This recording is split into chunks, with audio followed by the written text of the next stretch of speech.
Ladies and gentlemen, I'm going to call the Planning Commission regular session meeting for Tuesday, November 26, 2024 in session. Secretary, please call the roll. Commissioner Franze? Here. Commissioner McGurn? Here. Commissioner Belzer? Here. Commissioner Hoyt? Absent. Commissioner Block? Here. Commissioner Stevens? Here. Commissioner Carlberg? Absent. Commissioner Fishman? Here. Chairman Coleman? Here. We have a quorum this evening. Up next is approval of the agenda. Staff, are there any changes to the agenda? No changes this evening, Mr. Chair. Thank you. Can I get a motion? Mr. Chair, Commissioner Block? I move for approval of tonight's agenda. Thank you. Have a Second. Second, Commissioner Belzer. All in favor of approving tonight's agenda, please signify by saying aye. Aye. Opposed, nay. Approval of the agenda passes. Before we get into the rest of the agenda, I did want to make mention of two things. Number one, this is Catherine Lauterbach's final Planning Commission meeting this evening before she vacates to the city of Lewisburg, if I'm correct. Wanted to make mention of that. Catherine started here as a planner in 2020, and she was promoted to senior planner in 2023. So even though you've only been here for 4 years, we'll miss you and best of luck at the city of Lewisburg. Thank you very much. I'll miss you all as well. Mark Klein is not on Zoom yet. I'm gonna wait for him to, I'm gonna wait for Mark to come on to say something because it's his last meeting as well. So with that, I'll proceed with the agenda. We have 3 sets of minutes to approve tonight, October 8th, October 22nd, and November 12th. We'll take October 8th first. Are there any amendments, additions, corrections to the minutes for October 8, 2024? Mr. Chair. Commissioner Block. Excuse me, just a couple minor on page 11. The second comment that I made, what does it look like? It should be, what does the professional pool look like for this kind of work? If you could please add that. And then secondly, the last comment that I made on that same page, the last sentence, that is something that we should push back on. I'm sorry, this is something that gets pushed back on us sometimes. Maybe it was right. Instead of that. Yeah, yes. That is something we get pushed back. That's what it should be. I'm sorry. Yeah, I had my mark wrong. That is something we get pushed back on sometimes. Please. That made sense. Thank you, Commissioner Block. Any other changes to the minutes for October 8th? Okay, I do have 2 changes on page 3. Under my comments on top, instead of Texas, I said Tennessee.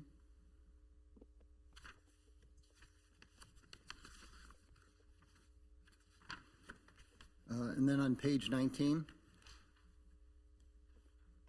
under my comments on the bottom, second line on the left, it should say Mark Klein, not Mark Elkins.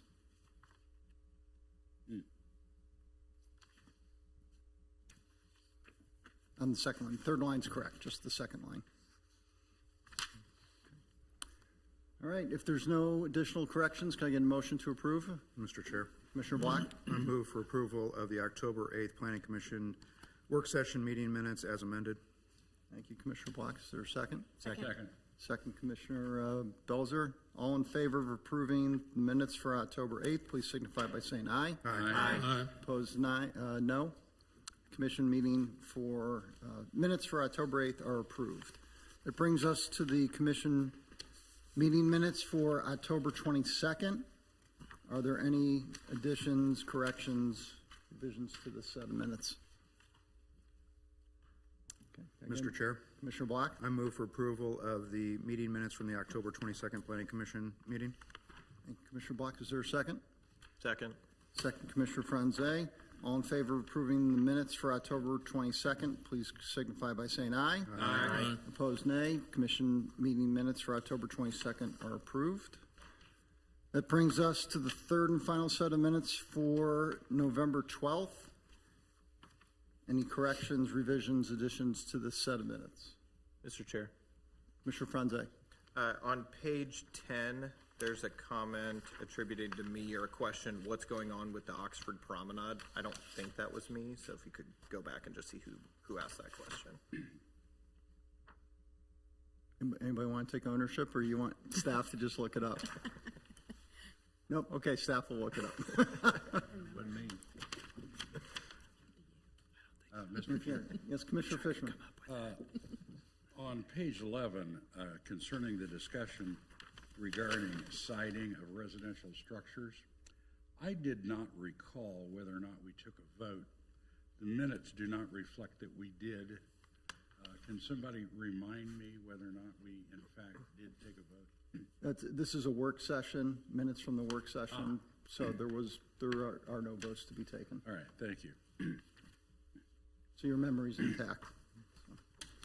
Any other revisions? Mr. Chair, Commissioner Block. I move for approval of the minutes from the November 12th Planning Commission work session with the clarification to be double-checked by Commissioner Franze. Or for Commissioner Franze. Thank you, Commissioner Block. Is there a second? Second. Second, Commissioner Belzer. All in favor of improving the minutes for November 12th, please signify by saying aye. Aye. Opposed, nay. Commission meeting minutes are approved for November 12th. That brings us item 4, case 116-24, Reserve at Iron Horse Townhomes has been continued to the January 28, 2025 meeting. That brings us up to the consent agenda. There are 3 items on the consent agenda this evening. Would any commissioner like to pull any of the items for further discussion? Okay, can I get a motion to approve the consent agenda? Mr. Chair, Commissioner Block? I move for approval of tonight's consent agenda. Commissioner Block? Second. Second, Commissioner Franze. All in favor of approving the consent agenda, please signify by saying aye. Aye. Opposed, nay. Consent agenda is approved.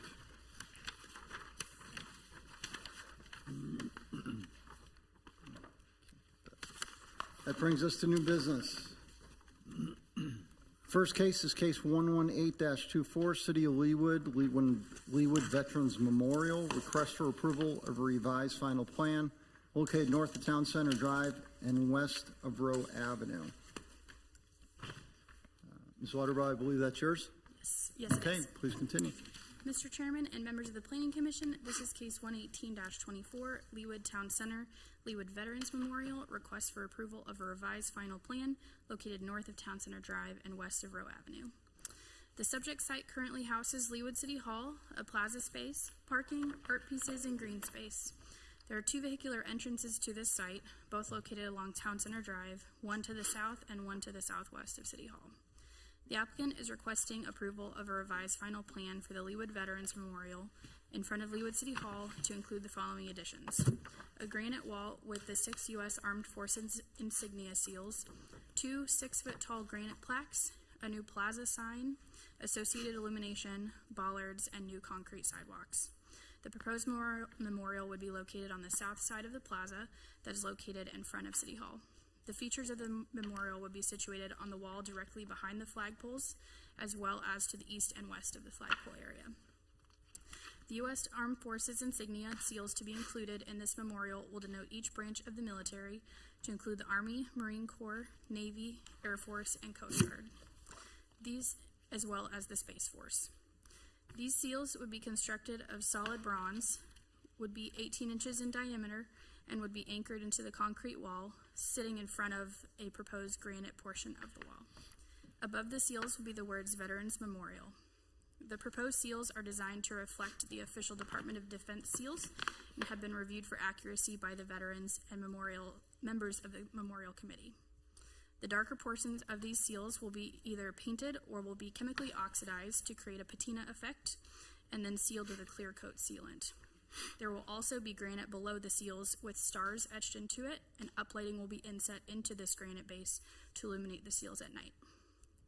The applicant is proposing to include 2 solid granite informational plaques in a polished black finish to be located on the southeast and southwest sides of the plaza on either side of the central memorial piece with the Armed Forces seals. These plaques would be approximately 6 feet in height, with stars etched into the granite on the sides, as well as the granite base surrounding the plaques.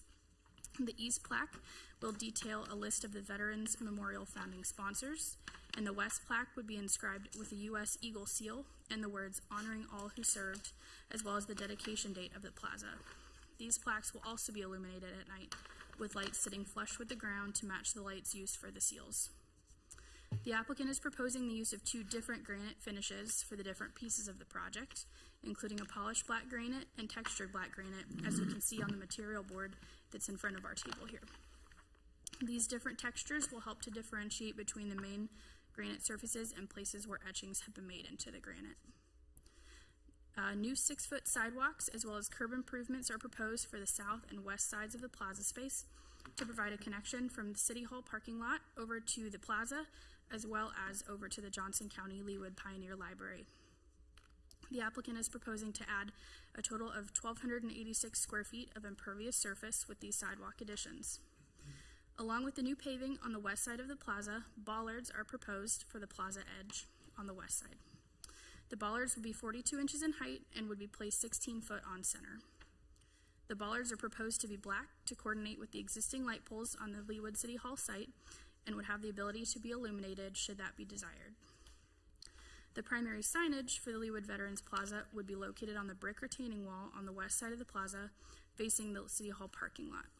It will be constructed of polished black granite, and the sign will read Leawood Veterans Memorial Plaza, which would be inscribed into the granite and filled in with white paint to make the text legible. The sign would be inset into the existing brick of the wall and would be non-illuminated sign. No changes are being made to the structure of the planter bed walls adjacent to the memorial plaques on the east and west sides of the plaza. In addition, no changes are proposed for the parking lot of City Hall or landscaping on site. This application meets all requirements of the Leawood Development Ordinance, and staff recommends approval of case 118-24 with the stipulations listed. I would be happy to answer any questions. Thank you, Ms. Holderbaugh. Any questions for staff? Commissioner McGurn. Thank you, Mr. Chairman. I think this is excellent and a very, very impressive use of an existing location. The only thing that caught my eye, and maybe I've just never understood this, on the page with the seals, the second one just surprised me in that it's for the United States Marine Corps, and it says United States Navy on the top of it. So they're part of the Navy? Is that the way that works? I will probably defer that question to the applicant. They may be able to speak to that a little bit better. Okay. Okay. Any other questions for staff? This time I'll invite the applicant to come forward.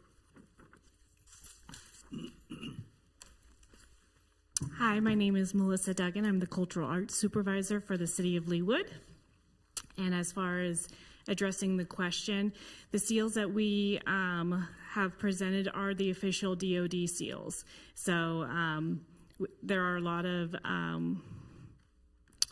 don't know if you want to say knockoffs or similar seals, but we are hoping to use the official DoD seals.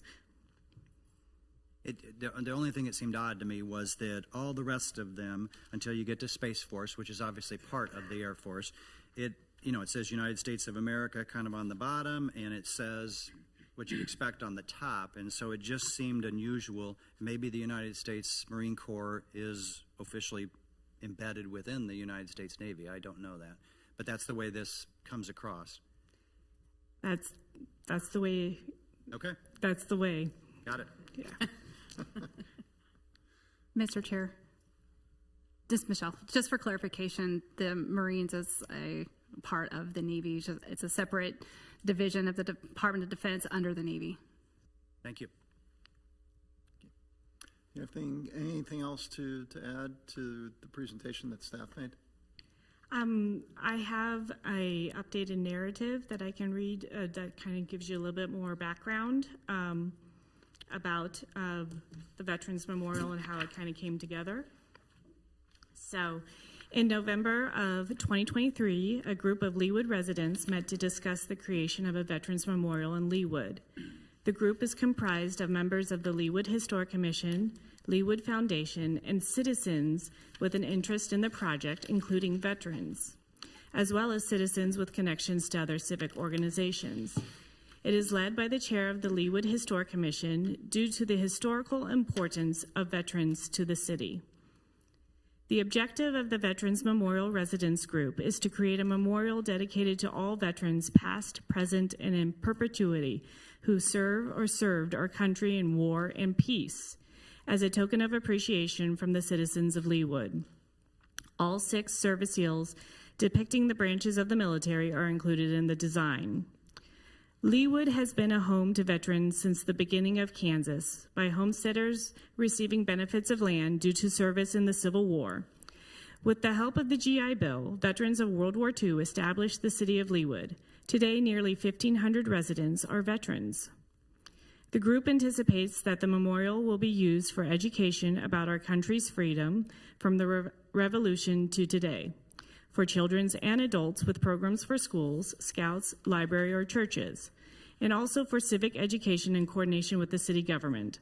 And of course, it could be used for 9/11 events, military reunions, as well as military holidays and observances. The criteria for the site location selection included visibility, accessibility, parking, central Leawood location, room for setting up a tent and chairs for large programs, and near City Hall and the library to coordinate with youth civic education and official city partnerships. A general consensus for a location for such a memorial was developed in a city governing body work session in June of this year, and those minutes are enclosed with the packet. The group has been working with Rick Howell of Plaid Collaborative to create a design for the space presented in front of City Hall. The design and construction of the memorial will be funded through private donations. To date, the group has received $24,800 in donations. The Veterans Memorial Residence Group intends to kick off the official fundraising effort once the design for the memorial has been approved by the city. And if you have any other questions, I'd be happy to answer them. Any other questions for the applicant? Okay, that's it, Ms. Dugan. Thank Okay. you so much. Thank you. All right, brings us up to discussion. Any discussion on case 118-24? Mr. Chair. Commissioner Block.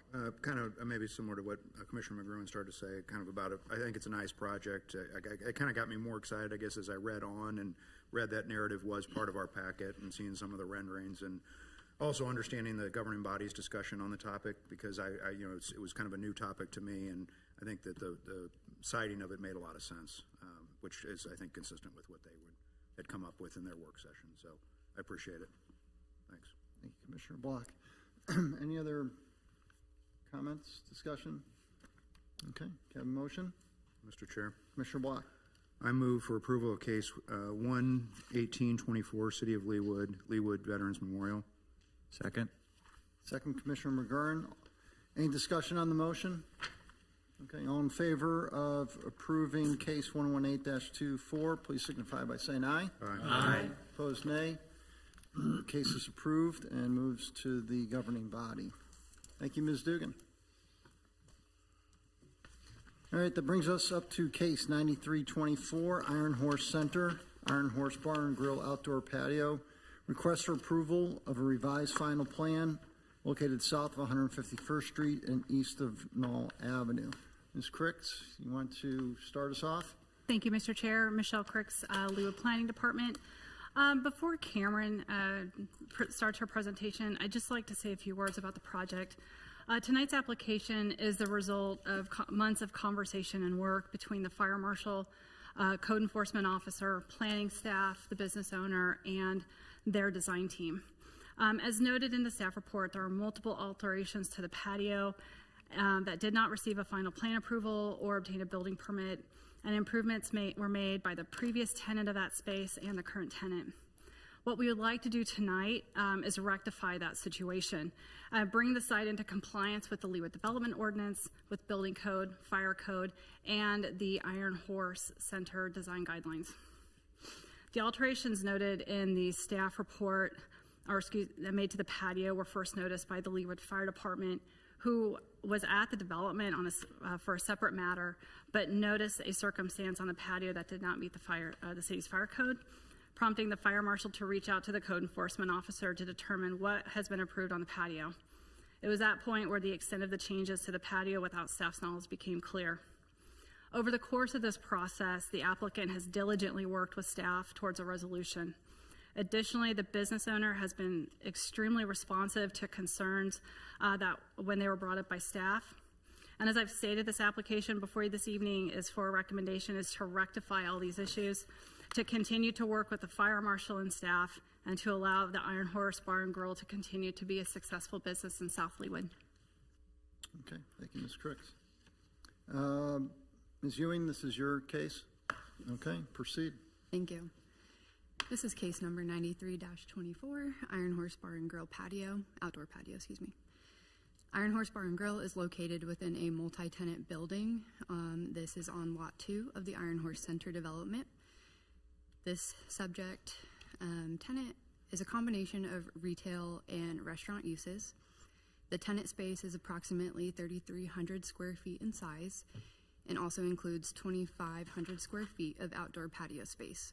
Overall, this establishment is approximately 5,800 square feet in size. The outdoor patio area currently serves as a dining space for patrons and includes an outdoor bar. There are existing patio furniture pieces, a storage shed with corrugated metal, a cooler unit, pergola with corrugated metal roof, televisions, surface-mounted fans, and a 4-foot black metal fence along the perimeter of the outdoor patio. The storage shed and canopy structure are to be removed completely. The existing patio furniture, which includes the black aluminum patio tables, chairs, stools, and UV-resistant fabric umbrellas, are to be reused elsewhere on the patio. The applicant is proposing to add approximately 347 square feet of building footprint. This is to enclose the outdoor patio bar, storage area, and cooler unit. The applicant is also proposing to include an overhead door that would enclose a section of the outdoor bar when the patio is not being used. The proposed overhead door would be comprised of steel and have a black finish, approximately 8 feet in height and 14 feet in length. The new enclosure would be architecturally integrated into the building and would utilize Dryvit stucco, cultured stone masonry, roofing tiles, and gutters to match the look of the existing building.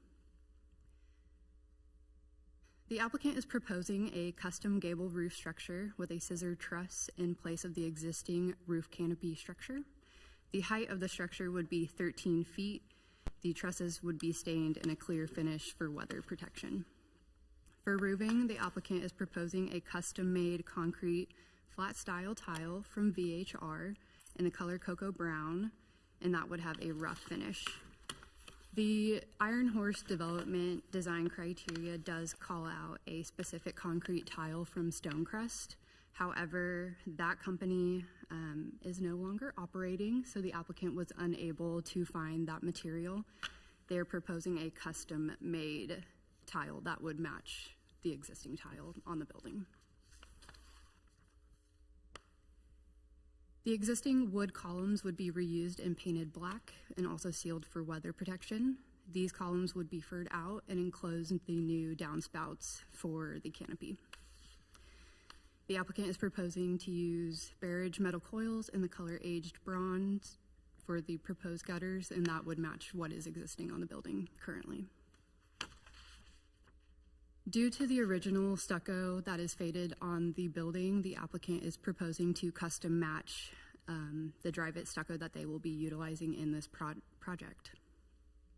The applicant is also proposing Ledgestone 150 from Centurion Stone for the masonry that will be on the facade of the building. Along the west perimeter of the outdoor patio space, the applicant is proposing a custom shade structure. This is approximately 6 feet tall steel partition panels that would feature perforated detailing and also have an angled cantilever roof structure, The overall structure is approximately 10 feet, 8 inches in height, and overall 27 feet in length. There is an existing custom fabricated metal black fence along the south and east portions of the outdoor patio space. This fence does have a custom perforated design and punched graphics of a horse head in the letter H throughout each panel. This is black and powder-coated finished. The height for this fence is 3 feet 7 inches.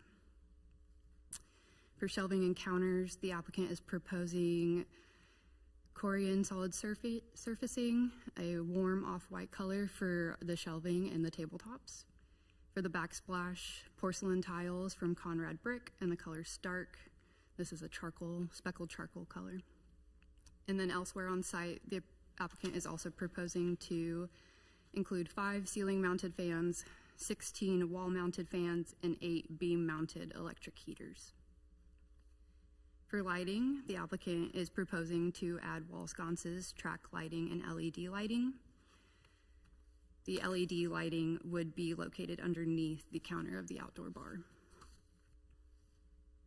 For parking, there's no proposed changes to the parking on site, nor will parking be affected by this application. And then moving into signage. So there's some existing signage on site that was not approved by the planning department. And so we are calling for these to be removed. That would include the wall sign on the existing shed, excessive window graphics, archway sign over the pedestrian ramp, a sign on the exit gate, and also a monument sign in the landscape bed. At this time, no signage is reviewed or approved with this application. The applicant would have to come forward and request a sign permit for any future signs on site. And then moving into staff comments. So staff, as we did our due diligence with this application, we reached out to the police department concerning noise complaints from the subject tenant. The police department did confirm that they received 8 noise complaints from outdoor music within the 2024 calendar year. So to address that, staff is including a stipulation that would limit the outdoor speaker usage from 10 p.m. to 7 a.m. Sunday through Thursday, and then 11 p.m. to 7 a.m. Friday and Saturday. So that would be stipulation number 8. The existing fence that does feature the custom punch H and horsehead emblem, staff believes those are elements of signage and would call for that to be removed as well, or modified, so those are not visible on the existing fence. That would be stipulation number 11. And then last, the wall sconces that were proposed, we reviewed those, and we would actually prefer if the applicant matched what is existing on the building. So we call for that to be revised before the governing body meeting. That's stipulation number 14. And so with that, staff would recommend approval of case number 93-24 with these stipulations listed in the staff report. And I can answer questions. Thank you. Thank you, Ms. Ewing. Are there questions for staff? Commissioner Block. Ms. Kirks, I appreciate your comments about I think you said diligence and responsiveness of the applicant, but 2 years to kind of from the first discovery of the issue to today, why did it take so long to get here? The business owner was working with the codes department, and we've been going through and looking to see what exactly has been out there, and kind of seeing what the progression of the changes over time. This application was actually continued from a previous month to this month, so we've actually had the application in for a few months now.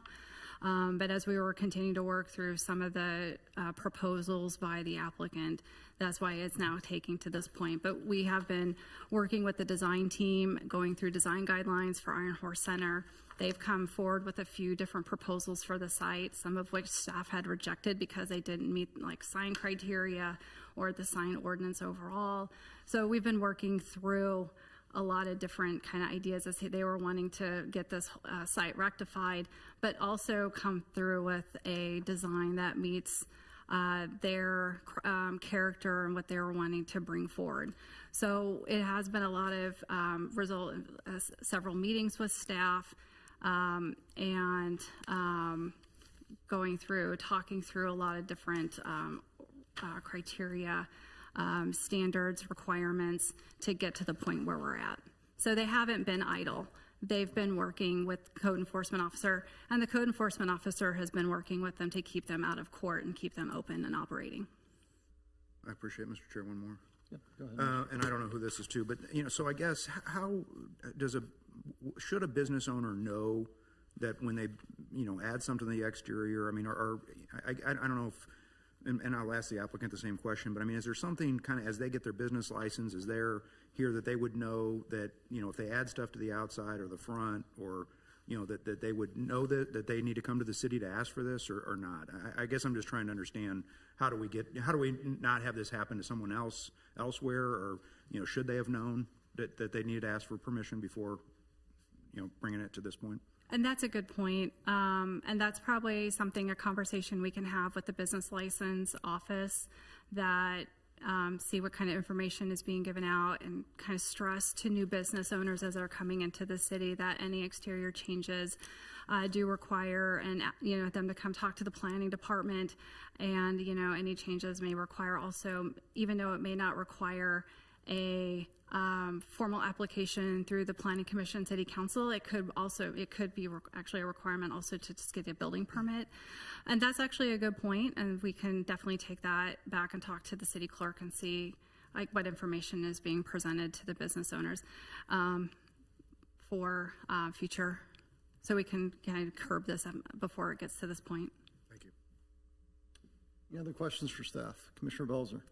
I just want to go even one step further. So if the business owner doesn't know, it would be my understanding that the contractors or the people actually doing the work, the construction company, would have absolutely have known that they needed to get permits if they're changing structures and changing exterior pieces of an existing business. I mean, don't most people who are licensed to do construction or contract in Leawood? Licensed contractors, general contractors, yes, should know that information. Okay, thank you. Commissioner Franze? Yeah, I had a question about the signage. So we're noting in here that there's signage that did not get permitted. It's not being approved in this and is being removed. Was there a discussion about keeping it, or why has this signage been up for 2 years? Like, why wasn't that just immediately said, hey, that needs to come down? There's no situation where that's being approved. I believe it has been removed now. Yeah, everything was there when I purchased it, so it was a bar for 10 years.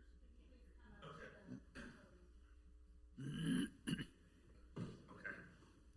Hi, I'm Jeff. I'm the owner of the Iron Horse. So Sir, this was all a real shock to us. Sir, I'm sorry, if you could state your full name and your Jeffrey business Dietrich. address. I'm the owner of the Iron Horse Bar and Grill. I'm sorry? I'm deaf in one ear from the military, so. Okay. 5307, 5317 West 151st Street.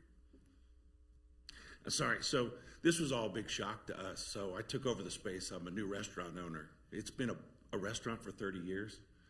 They've had that outdoor bar for 10, 15, 12, somewhere in there. So and then I had the space for 2 years before anybody mentioned anything to me. So then we were getting a fire inspection, is how it happened. And the fire inspector said, well, why don't you have, I said, I didn't know we needed to. So that's kind of what started the cycle, was the fire inspection. I had already wanted to upgrade the patio. So everything that we're talking about, the shed, the signage, it was all there. So we just wanted to make it nicer. So we did some things to make it nicer, painted it, and then we were actually talking to the city. I had put some temporary panels up last winter, is where this really kind of hit the cusp. Going to call it the ice box, and they were going to come down after the winter, but it was going to be a short-term thing where you can, eat outside in the winter. So the city told me to take those down, which I did. And then that's kind of where it all started. That's where I first found out there was no license. So it was about a year ago. So that's when I hired Collins and Webb to begin to, not having even been told we need to get it in compliance, but I wanted to do some upgrades. So we had already been working on it for about 6 months, kind of when it hit that head that we need to escalate this from the fire marshal. So that's kind of the background story behind it.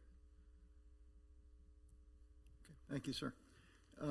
Any additional questions for staff?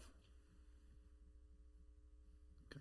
Just one question on page 4. I just want to make sure we have the dates correct. That this first started December 20th, 2022, correct? Just want to confirm that date. Okay. And then also the fire department, do they do an annual fire inspection throughout the city on all businesses? Justin, Mr. Ducey is actually here if he would like to come up. Perfect timing. Chief, Good please. evening, Justin Ducey, Fire Marshal, City of Leawood. Yes, we do annual business inspections for all commercial properties in the City of Leawood. That's correct. Are they is it the same ones every month? How do you stagger them? So there's about 1,300 we do annually. We do monthly inspection assignments, so they're kind of by grid within the city, and then they're allotted, however many that is a month, a couple hundred a month to different various inspectors. That's kind of how this was discovered, was I believe in 2022 when this was discovered and brought to Code's attention. Thank you. Any other questions for staff? Mr. Chairman, Yes, Commissioner Fishman. I do have a question. This item about contractors performing work in the city without a permit comes up from time to time. Does the city have any sort of a process to deny repeat offending contractors from being able to obtain either a business license or in some other way continue to work in the city of Leawood? That unfortunately is not a question I know the answer of. When a general contractor comes in or any contractor comes in to get a building permit, the building department, they do a search and make sure that they are licensed at the county level. They have to be licensed through the Planning, Housing, Community Development Department at the county. So they do make sure that they have their county license.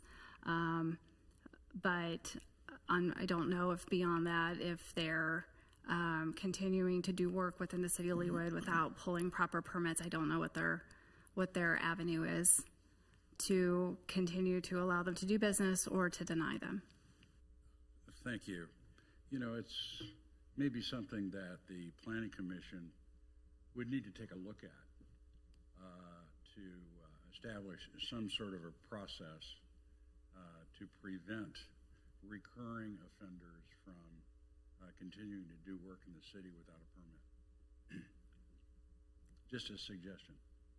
Thank you, Commissioner Fishman. Fire Marshal Ducey, you want to make another comment? Yeah, Justin Ducey, Fire Marshal again. So the City of Leawood participates in the Johnson County Contractor Licensing Program. With that, all contractors here doing work in Leawood need to be licensed. There is a Johnson County Contractor Licensing Board that any problematic contractors or complaints, you can file the complaint to the board, and then the board will consider whether to revoke their license or not. So it doesn't necessarily apply to city licensing, but as far as them obtaining their contractor license, that can go in front of the Johnson County Contractor Licensing Board. Thank you. Any other questions for staff? Okay. With that, I'll invite the applicant to come forward.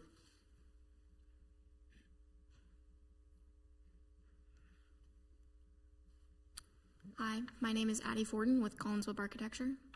And just to reiterate what Cameron said, we are working to address the unpermitted structures and the signage, and we accept all stipulations from planning staff. Is there any questions about the documents submitted? Any questions for the applicant?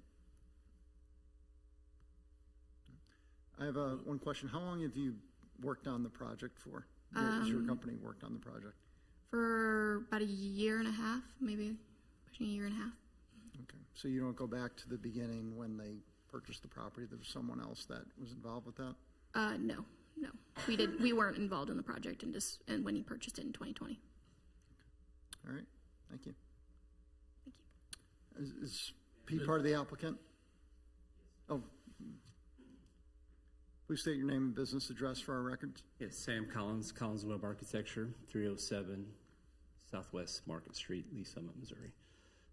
We were engaged with our client year and a half or so ago, but the majority of the pieces and parts that are on the deck currently were already there when he purchased the property, and so to his point, the out of compliance roof structure, the out of compliance bar, those types of things were a part of the process that he thought had already been permitted, and so that's where, as architects, we were making a bad assumption that these things had already been permitted. So that's why when we started to talk with staff about upgrades to the patio, that's when it all came to a head. And so we've been diligently working with them. They've been great to work with. So I feel like we've come to some resolution on a lot of things and are trying to make it a better solution for the city and for our clients. So hope if you have any questions, feel free to ask. Any questions for the applicant? Mr. Chairman? Yes. I have a question. I'm sorry, Commissioner Stevens. Yeah. Let's see, I guess in looking at the plan for the patio, it looks like it's serving not only this tenant or this bar area, but it's also an adjacent building that in your application documents you label as not in contract. Yeah, so Is that- that's a great question. Our client owns the building now, and there is a current tenant in that space to the east of his space. With future opportunity, future growth, he'd like to grab that square footage for dining and additional restrooms, etc. So that's why the connection was such an important piece to that patio, to the kitchen from the patio and to that potentially new space in the future with future growth. I see, okay. Well, one thing I noticed, since both of those spaces contribute occupant load to the patio and egress, it also looks like further east of that is another tenant that has entrance or egress to the patio area as well. Yeah, they have an egress opportunity. It's not utilized by those two particular tenants currently, but yes, they could have access to it at some point. Okay. It would contribute to your occupant load counts in your From an egress diagram here, standpoint, so you yes, sir. might That's correct. check on that. Appreciate that. Okay, thank you. Yeah. Any other questions for the applicant? Commissioner Franze? Yeah, I have a question for the property owner. When you purchased the property, did you get any sort of like a property condition report that might have indicated compliance or request any, a zoning or development compliance letter from the city or anything like that? No, it was just a typical commercial business, commercial building sale. I keep replaying it in my head how I could have potentially known, but with a bar sitting there for 3 different bars have occupied that space. I mean, there were just, I don't know if that was a question I could have predicted. To me, it was just how do we make it nicer, and that's what we were doing when kind of all this bubbled up. We'd already been making plans to make it nicer. Now we have to make it compliant, and so we're backing up and trying to do it that way. But no, I didn't ask, I've never asked for those things in any of the buildings that I've ever bought. So, yeah, it caught us about as off guard as anybody, functioning and then realizing that you don't have it right. So that's all we want to do at this point. Thank you. Any other questions for the applicant? Ms. Forden, are you okay with the 20 stipulations in the staff report? Yes, we accept. All right, thank you. Okay, with that, that brings us to discussion. Any commissioners would like to discuss case 9324? Commissioner McGurn. I would add to a couple of the comments that have been made earlier. It feels to me like the applicant has been caught in an unusual situation in the sense that what primarily the majority of what had occurred before his ownership obviously became an issue. We've had other situations in the past where the applicant listened to what we all had to say and then went off and did something completely different. And I don't feel like that's what's happening tonight by any stretch of the imagination. And I applaud your interest in making it nicer and more shade and all the things you're trying to do and to become compliant.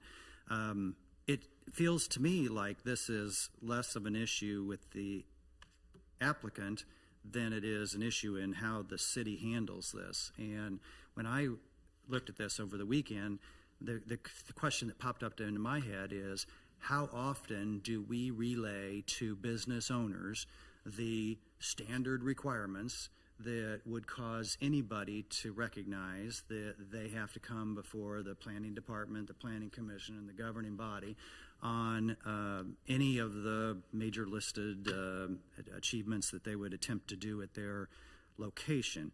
And I don't think we've heard tonight who provides that data and or how often they provide it, or if the planning department feels comfortable with what is being provided and when it's being provided.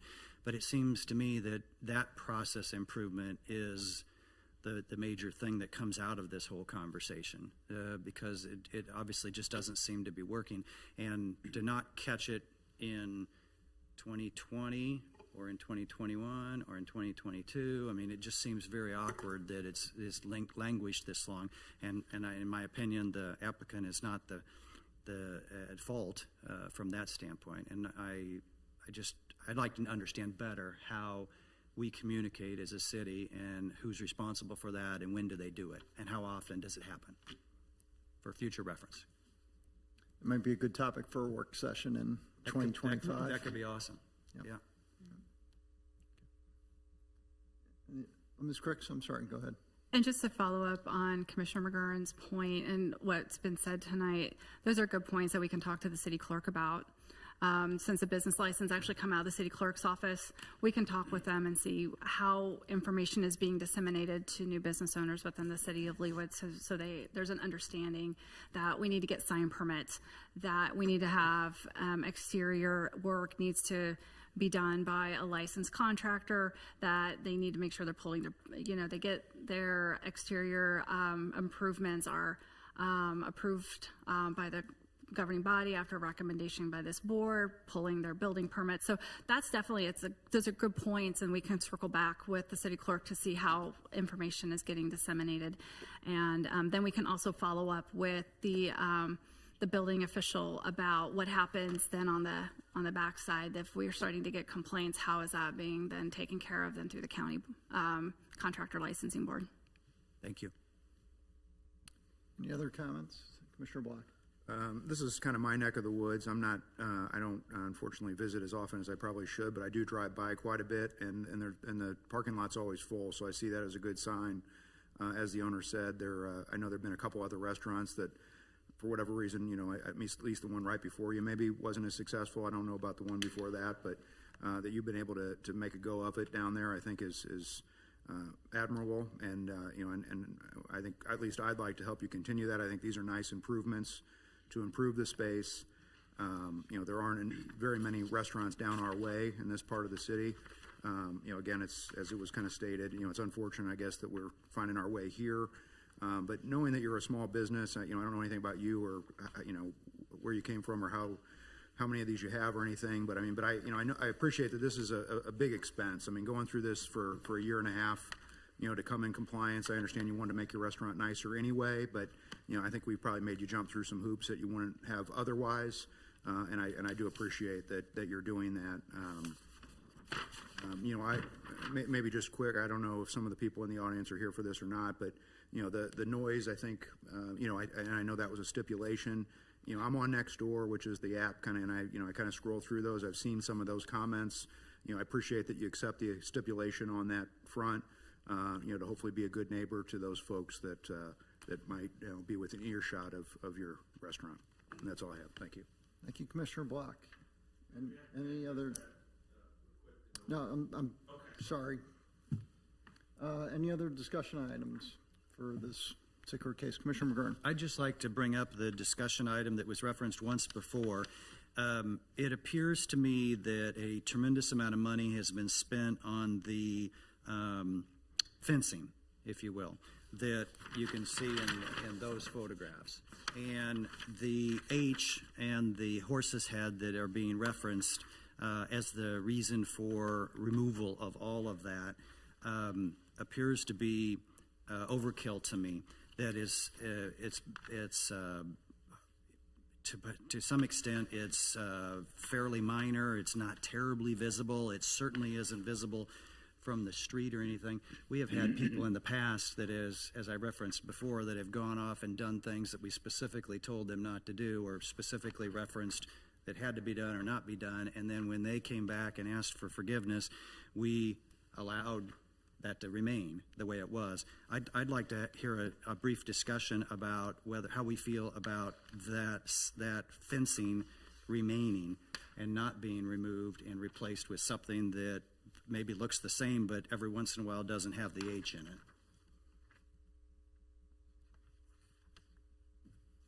So how does everyone feel about that? Well, Mr. Chair, maybe we should start with the applicant. He didn't say that he was opposed to that, so maybe we should see if, maybe he had plans to get rid of it in the first place. I don't know.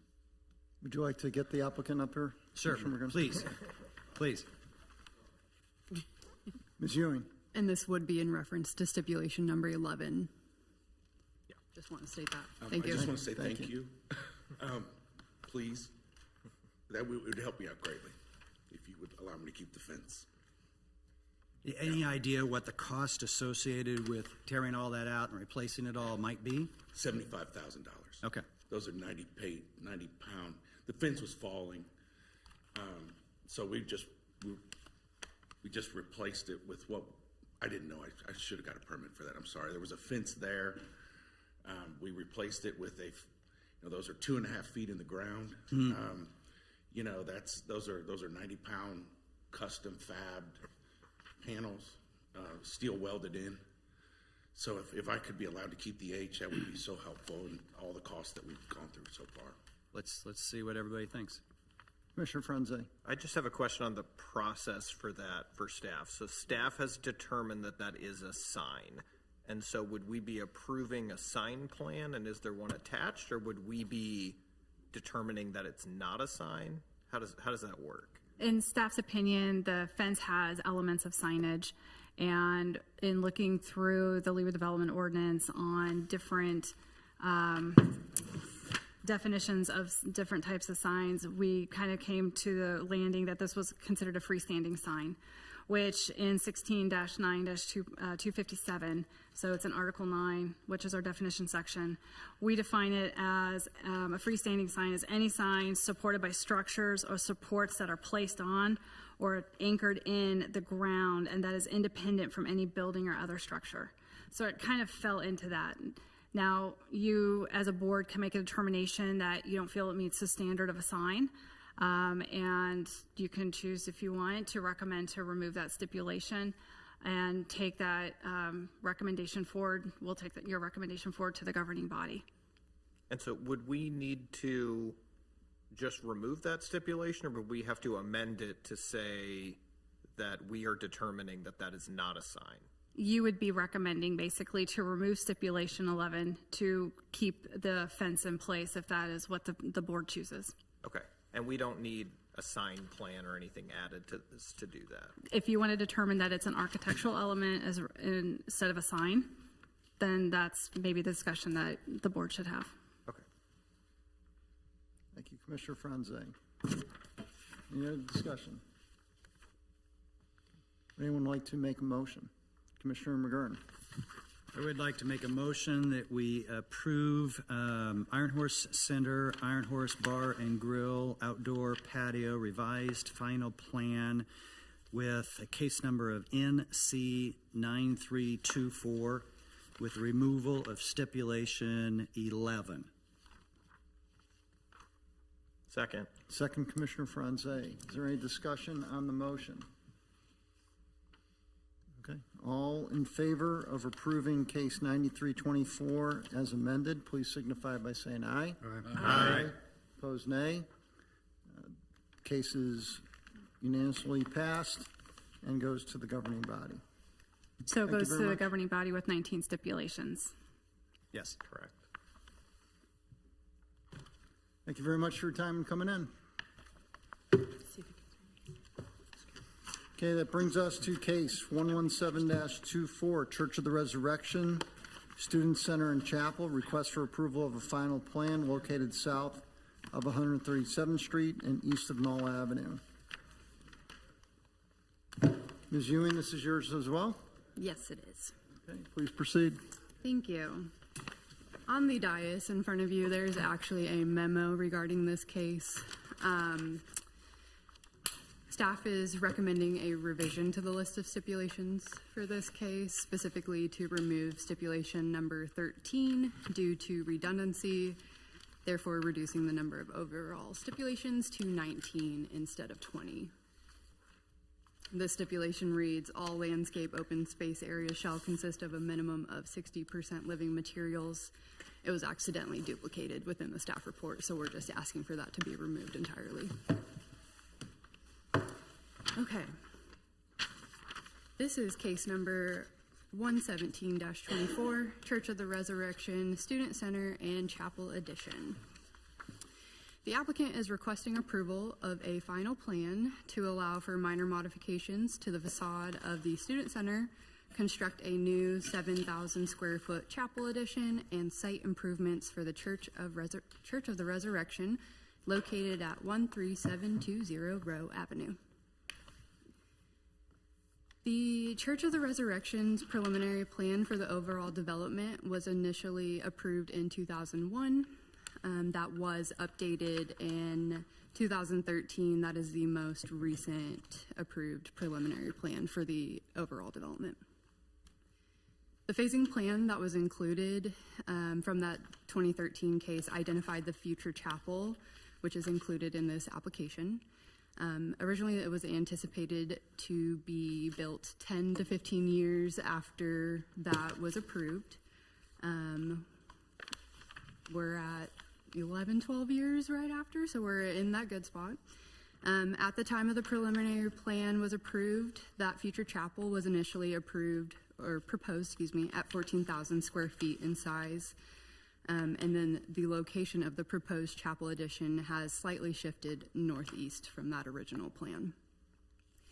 The applicant is proposing to perform minor modifications to the existing student center building, including the installation of new windows, an overhead glass door, relocation, removal of doors, and EIFS to the facade. The applicant has stated that the interior of the student center will be renovated to accommodate the growing needs of their students and members, and that is what is calling for those renovations.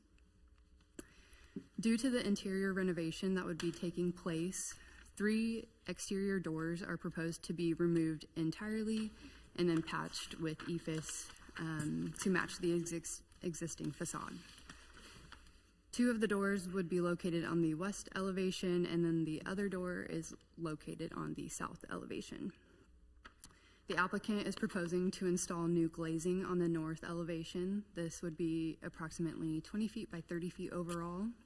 And then on the west elevation, an overhead door is proposed. This is approximately 8 feet by 8 feet with silver aluminum framing.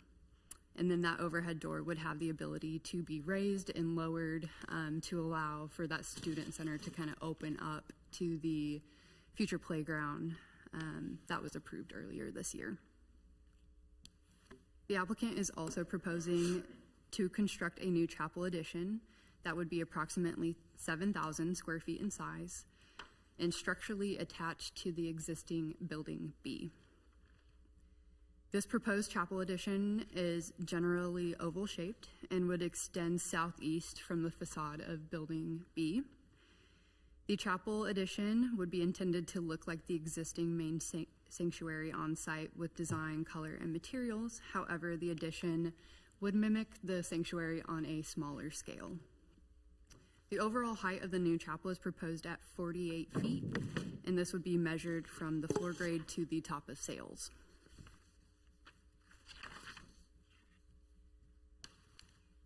The agricultural district, zoning district, has a height limit of 35 feet. The proposed chapel exceeds that height limit by 13 feet.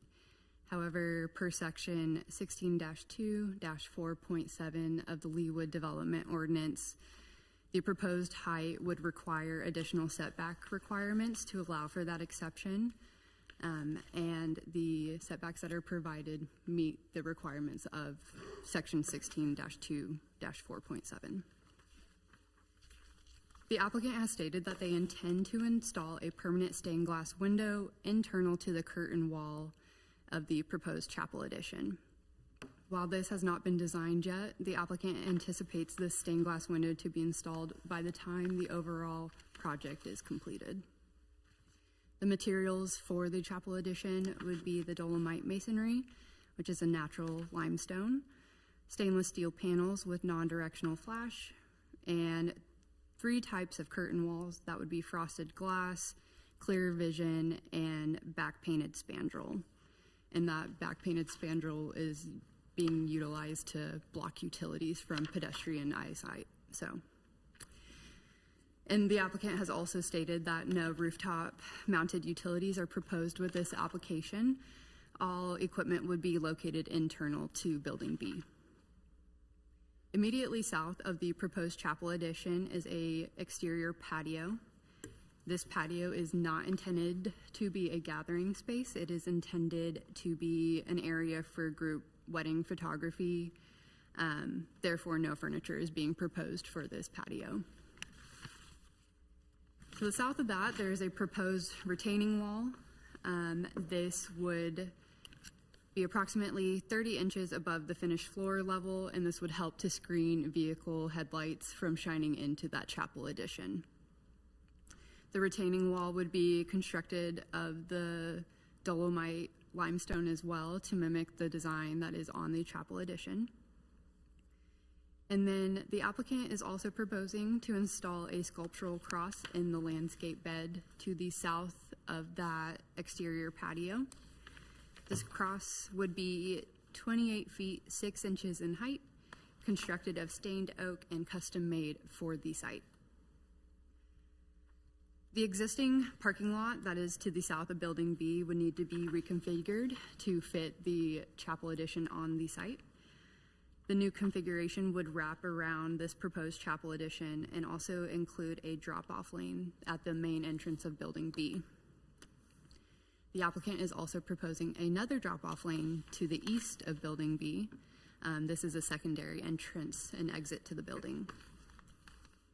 And that drop-off lane connects to the frontage road that divides building B and C on site.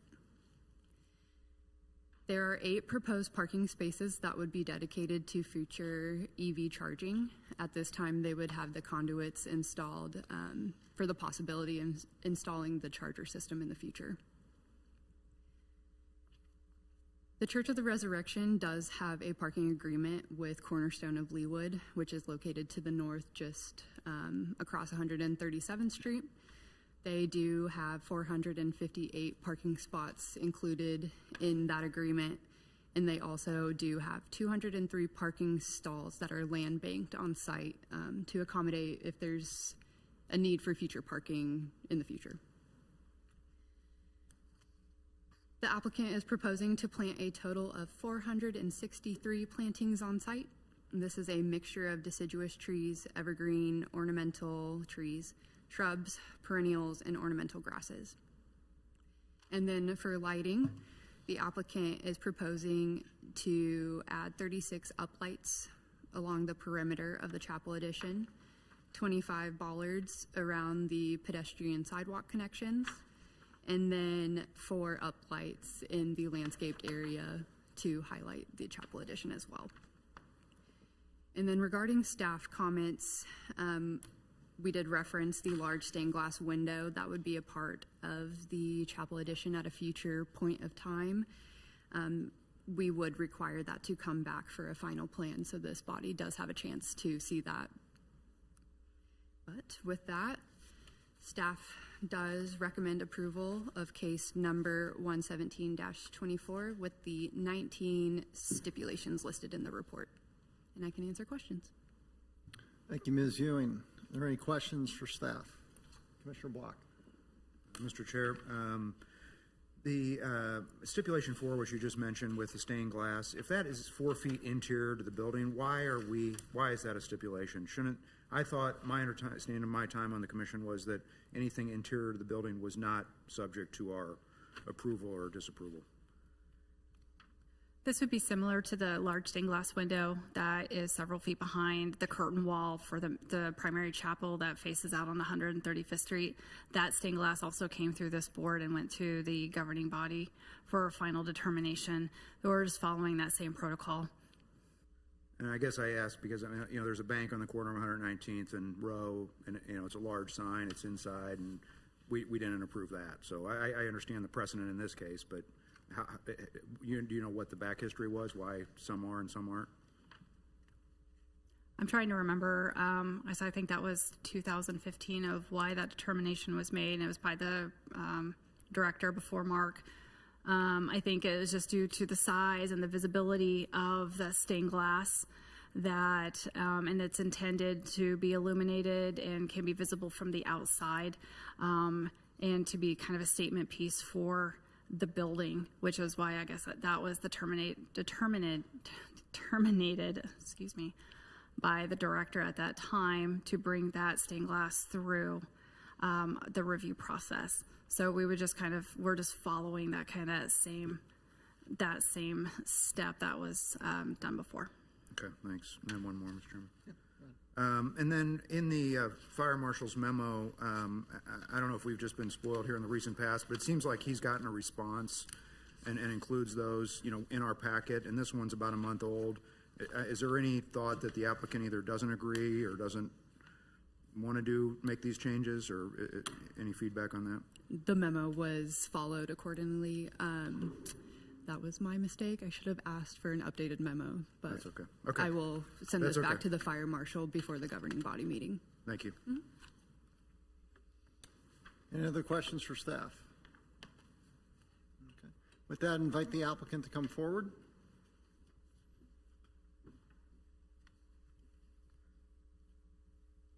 Sir, please state your name and your business address for the record. Sure. My name is Matthew Nugent. Business address is 4200 Pennsylvania Avenue, Kansas City, Missouri. And I'm the architect for the chapel and the Student Center addition. The church is excited about this expansion and what this means for the future of their church and the additional ministry capabilities it allows them to facilitate there on site. All right. Any questions for the applicant? Commissioner Block. This is a big project. Anticipated timing of construction, assuming approvals? Assuming approvals, we will be starting up, we'll be breaking ground just after Easter and wrapping up by the end of 2026. And I think in the not-so-distant past, we approved a mausoleum, I believe, and also a play area or a play. Where do those fall? Are those also in the works, or do you know? So there's an outdoor recreation area that's immediately to the west of the Student Center. That was done by AB Creative, who's a separate company. So they brought that process through on their own. At that point, we were keeping them separate because we still had a lot of work left to do on ours and didn't want to hang up their process. But the garage door that was mentioned will open up and lead directly out into that area. So you think the play center or play area is still in the works, on track to? It is. It'll be part of, it'll be wrapped into that overall 18 months or so, 14 months of construction. And do you know where again, I think it was called a mausoleum, some kind of in the last year or two, that was also approved for this site? Yeah, recently. What was it? I don't recall a mausoleum. Several years ago, a columbarium was approved, There's a which is a columbarium. memorial garden, and that's actually just north of the main chapel along 136th Street. So when you're kind of looking at an overhead, kind of as you looked almost to the north and west, as with the oval shape of the main sanctuary, the columbarium is kind of down below that. So that has been completed? I think it is probably I think they were doing it in phases as the need was there. They would continue to grow it, if I remember correctly. I believe that was 2016, 2017 was that came through. And I think I didn't think it was that long ago, but this is a burial site, basically, right? I mean, again, I don't know what the Correct. terminology. The columbarium are a series of walls, and they're vaults embedded within the walls to allow for cremated remains to be placed in there and act as a memory garden. They did receive a special use permit for that and got approval for that for a 20-year term. And that was 5 or 6 years ago? Yeah, it was. Yes. I thought it was more recent than that. Time flies when you're having fun. Yeah. I thought it was Visit trivia. That's all I have. Thank you. Any other questions for the applicant? Mr. Chairman. Commissioner McGurn. Thank you, Mr. Chairman. Just a quick thought related to chapels in general. Yes. The Wesley Chapel, is it still operating as a chapel? It is right now, yes. Do you anticipate it will after this is built? No, actually, part of the renovations in Building C, which is the furthest east building on campus, the Wesley Chapel will come offline once the new chapel is up and running, and then that will be kind of the official welcome area for the church. It's kind of the most visibly welcoming kind of church-looking structure on campus, and so the idea of that being the front door for all of the church programming is going to kind of change the use of that now. I see. That's helpful. And this is a chapel for the students that in theory would be using the student center. What was the logic of putting it where you're putting it as opposed to attaching it to the student center? So the chapel will be actually primarily 3 uses: weddings, funerals, and then an early morning 7 a.m. service.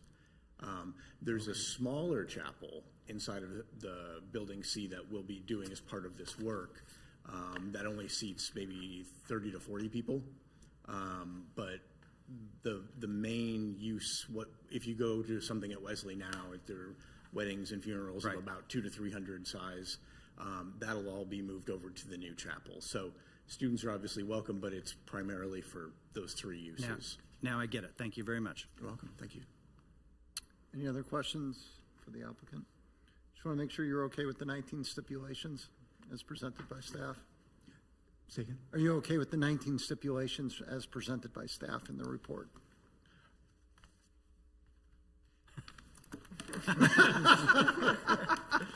Part of the staff report has 19 stipulations in it.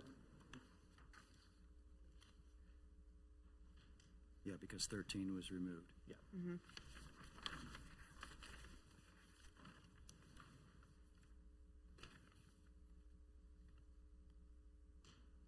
And Mr. Chair. Commissioner Block. Oh, hold on. Wait until the stipulations.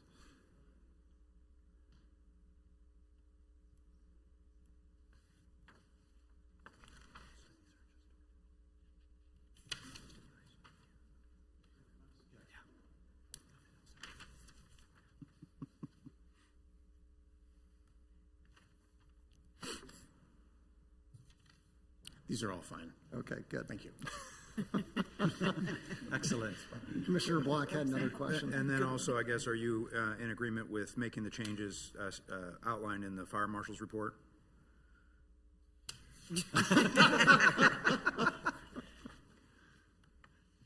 What did I miss? The fire marshal's report. He hasn't seen it, apparently.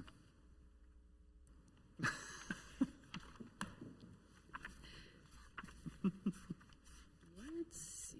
Okay, this, but it's already been addressed, so. With the revision, yeah.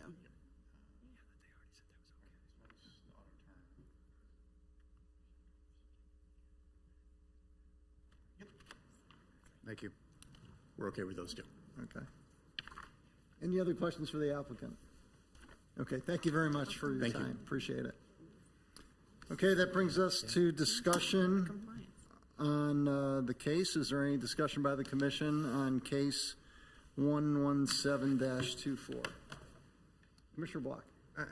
Just, I guess, very well done. I mean, I get you could probably build a church for, I guess, common theme for me tonight, with a lot less money and a lot less, pizzazz, but I mean, it really fits with the rest of it. It is a jewel of Leawood, and I appreciate, them bringing forward, the applicant bringing forward a proposal that, continues that with this property.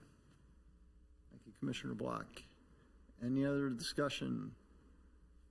I would Mr. Stevens. echo what Commissioner Block just said, that it's really good to see a very handsome, well-designed new addition, and the site improvements are better access to the church, and it's very well done. Commissioner Stevens. Any other discussion? Mr. Chair. Okay, Commissioner Franze? Yeah, I move for approval of case 117-24, Church of the Resurrection Student Center and Chapel, with the 19 stipulations in the staff memo.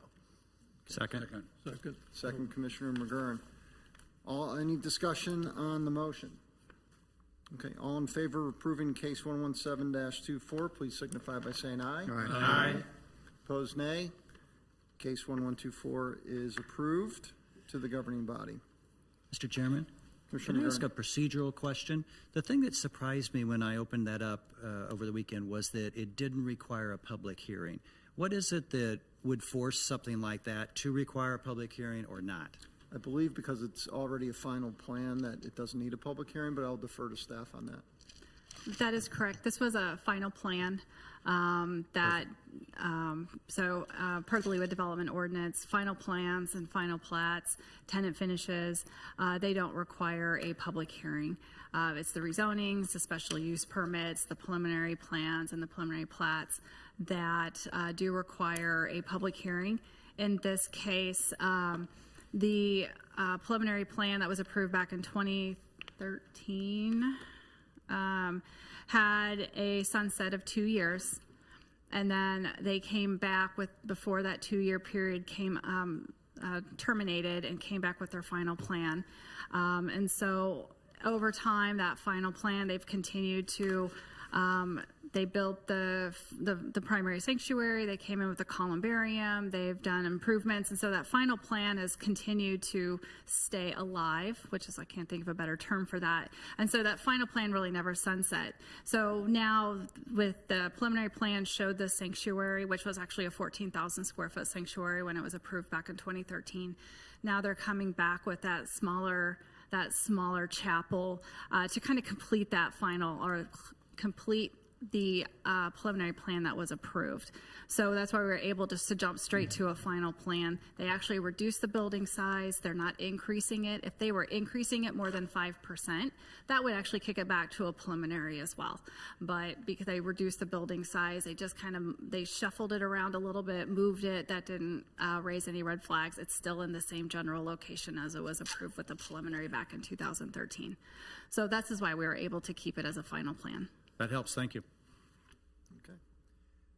All right, that brings us to case 12-24, Leawood Development Ordinance Amendment to section 16-4-7.3, landscaping requirements, other districts, request for approval of an amendment to the Leawood Development Ordinance pertaining to an alternative tree replacement plan. Ms. Cricks? Thank you, believe Mr. this is Chair. Members of the Planning Commission, Michelle Cricks, Leawood Planning Department.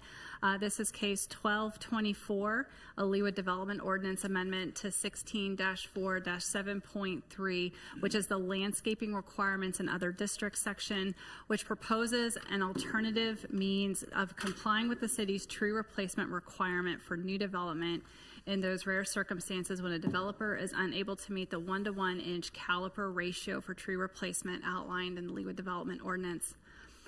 Currently, when a developer is removing trees from a site to accommodate new development, they are required to provide to staff a tree inventory prepared by an ISA certified arborist of all trees that are 6-inch caliper and larger, and also provide a plan to replace all trees that are 12-inch caliper or larger than the 12-inch caliper on the 1-to-1 caliper inch ratio on site.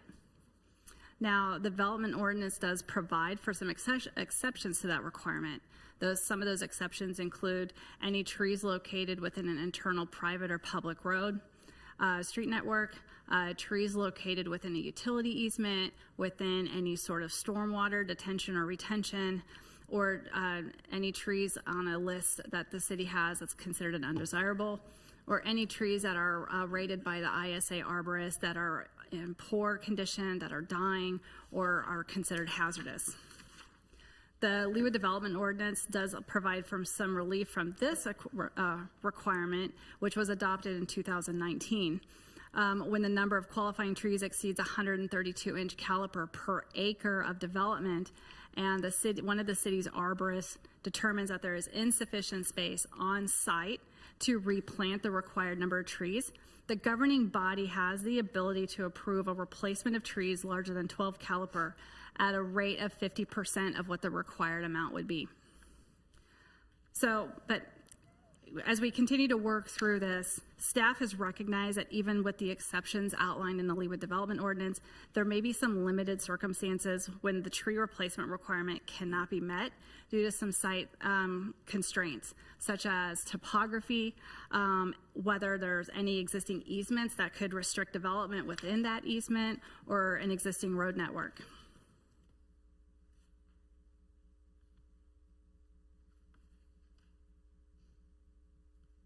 So therefore, staff is proposing a flexible approach when these requirements cannot be met.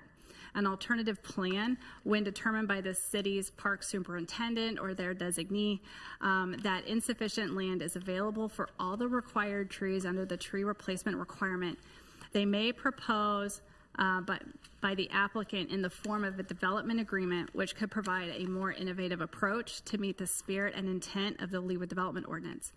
Some of those key points of the amendment would include that the plan must address the spirit and intent of the LDO, that the plan must either involve a partnership with another property owner to plant and maintain trees, or offer a direct payment to the city for tree planting and maintenance, that the alternative proposed requires a staff recommendation and an approval by the governing body, and that it would all this would be formalized in a recorded agreement.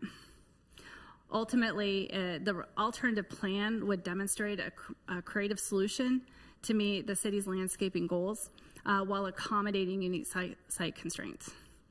This is kind of the final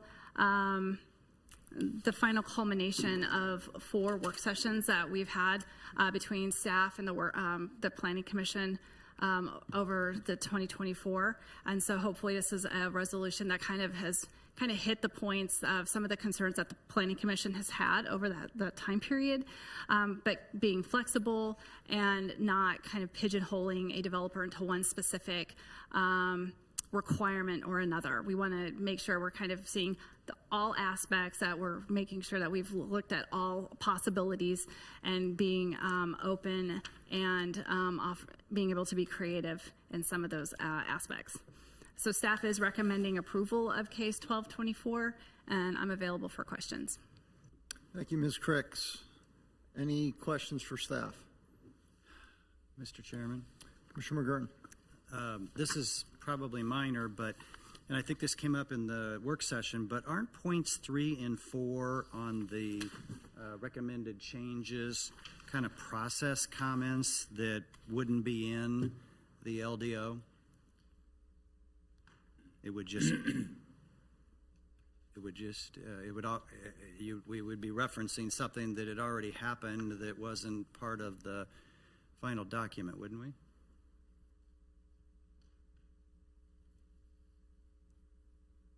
And again, this is F as in Frank, 3 and 4.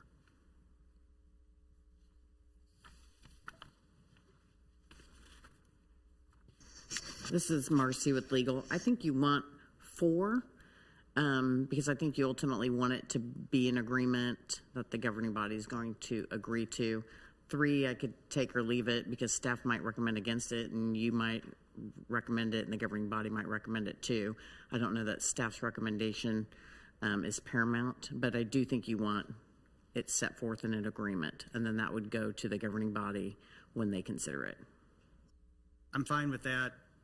My theory is that when somebody reads this after it's approved by everybody, the kind of the point is anything that ends up in the LDO is approved by everybody, and it doesn't need to be referenced that happened, you know, a year ago or 6 years ago or whatever. But if you think it belongs, I'm fine with that. I like number 4 being in there. That's fine. Ms. Crooks, we had this on the dais separate. What is the difference between what was on the dais and what is that came in our packet? If you look at page 4, and I apologize, I meant to say this prior to my presentation. If you look at page 4 under E, tree replacement, the Leawood Development Ordinance actually says that the right-of-way of public trees, private streets, stormwater retention, detention, and utilities. The packet that went forward, my program automatically corrected it, and I just wanted to put this out there. So I was being transparent that we weren't just switching a word without the Planning Commission being aware.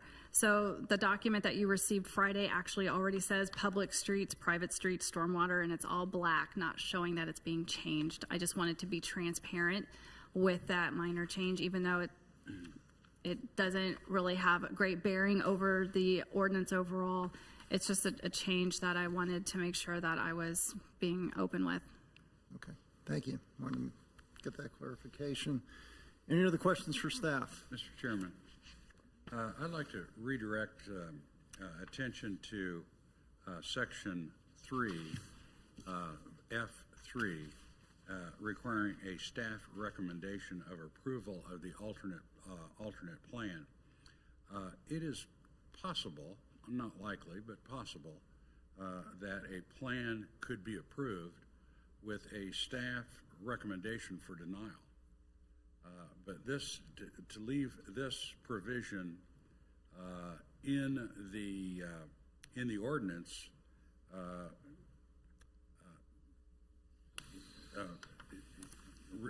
it constitutes an element that is absolutely necessary in order for an alternate plan to be accepted or approved.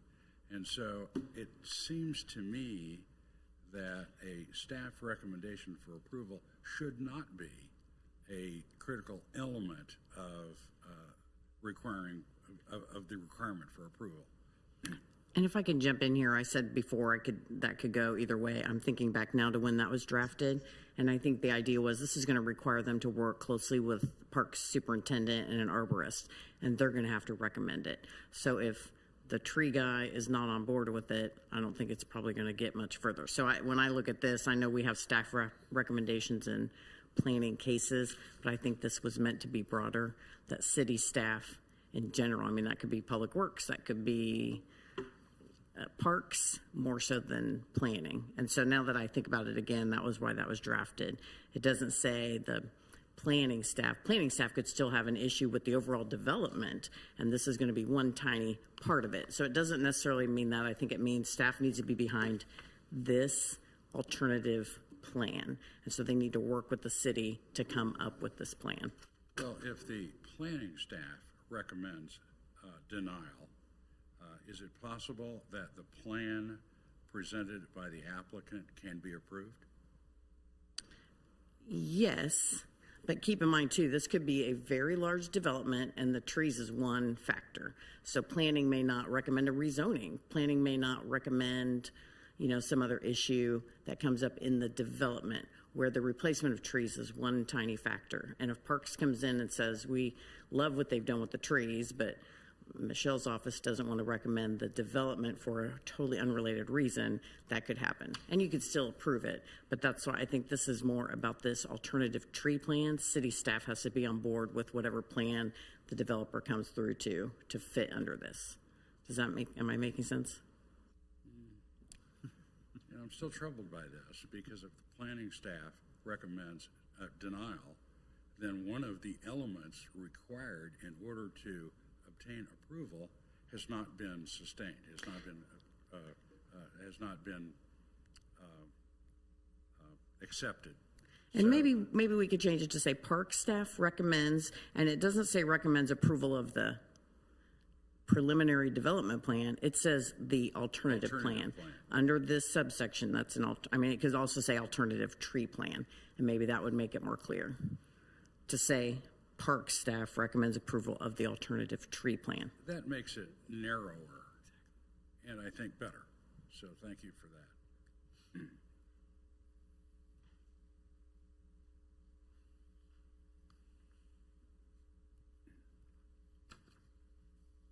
Any other questions for staff? Mr. Chairman, Commissioner Stevens. I guess the new alternative plan approach, I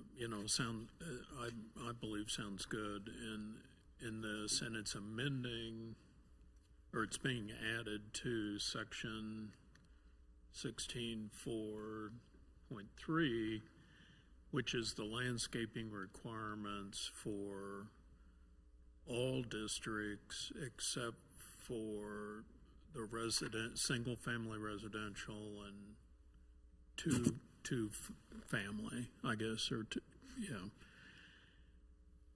And so I guess I'm remembering back in some of the work sessions and all that this alternative plan, could this, as being an innovative way to achieve the caliper requirement on an adjacent site that's, say, within a half-mile radius, be on a single-family or a two-family development site, similar to, I think you brought it up in one discussion about in the, public spaces of maybe a development site or entries to that's, a single-family development. And so does that, I guess I'm just trying to understand if this is clear on defining where this can occur, or where this alternate. We kept the term landowner pretty broad, so we're not discounting any possible alternative or resolution that can be made. So I think originally some text that was brought forward during work sessions, we were saying a non-residential landowner, and per the advice of legal, we actually took out the non-residential piece of the landowner, because if say we have an amenity that could be within a residential area, per maybe your example, Commissioner Stevens, the owner of that amenity space, which could be zones R1 or RP1, the owner would then be the homes association that could own it. So, we didn't want to restrict any opportunities out there. So, but with the advice of legal, we took that out. So that way we haven't restricted the developer who's looking to try to find a replacement into only looking at non-residential, where they may be in an area where there is no non-residential opportunities available. So we kept it very broad. And again, that's something that we can work through with the developer as it's going through the process. And, we may have 3 agreements total through this whole thing. All 3 will most likely look very different. Mr. Chairman? Commissioner McGurn. That brings up an interesting point then, the removal of that. Because when we talked in the work session, I brought up the point about the 20 acres out on Row at 143rd Street, and 75% of that land is covered in trees. And the point was, nope, that wouldn't be associated with this because that's a residential development. So all of a sudden, we've got a scenario where we've got an example that now qualifies for a tree plan. And there isn't a chance in the world that all those trees are going to get replanted in a half a mile area. And that's why we brought up the theory that said we needed one more avenue beyond that, and we talked about 3 or 4 different options, but we negated that because residential properties weren't going to count. Now that's back on the table. Well, but the next step is then we go back to 2B, which is we talked about in our last work session, is that then if they can't find a suitable site, then 2B is paying into the city. If they can't find a suitable site, what? 2B says the applicant has worked with the city's park superintendent to determine the cost of the required trees and the cost of 2 years of maintenance of the required tree, and will pay that amount to the city. So that's that relief valve. I know that Commissioner Fishman brought that up at our last work session, that he was concerned about not having a relief valve if we can't find any suitable properties within a half mile. That's kind of that next relief valve. It's an or A or B. And so what will the city? That's kind of our that final relief valve. Ultimately, the goal, we would like to have actually the trees in ground. Yes, I completely get that. Yeah. And we've proven that there's going to be a spot where that's not possible. So now I didn't read it that way. I read it under the theory that said they have to go through this process where they figure out how much it's going to cost for 2 years and all of that. Now the city's going to get a payment for whatever, and they can choose to do whatever they want with that money. It's not going to go back into trees in some other part of the city. It's not going to go. They can do anything they want with it. It could, right? It could. Well, we'd have to, and I think we'll cross that bridge when we come to it, if we are going to get fees in exchange for planting trees. But I know there's been some talk about cases. It has to be, there has to be a nexus to the land that's affected. And that's why we're not going to take money and put trees 15 miles away.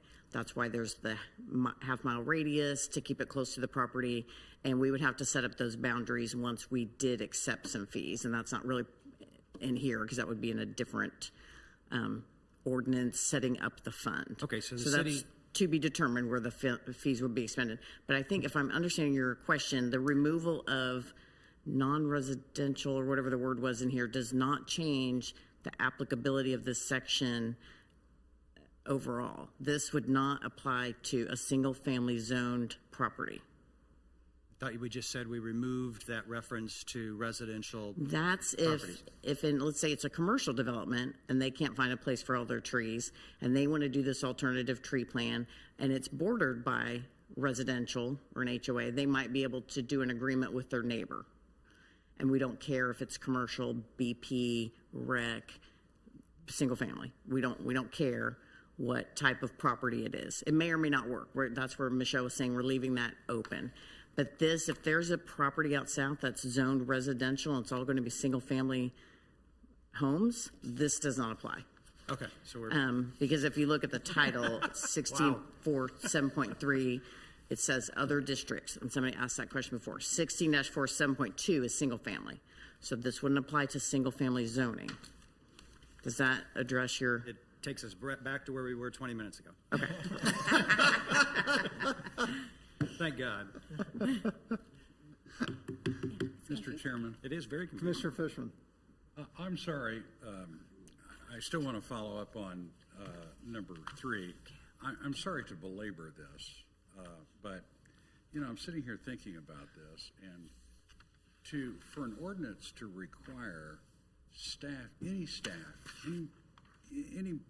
planning staff, landscape staff, any staff, a recommendation for approval as an essential element of the operation of the statute really negates or elevates the staff opinion over the jurisdiction and the power of the planning commission or the governing body.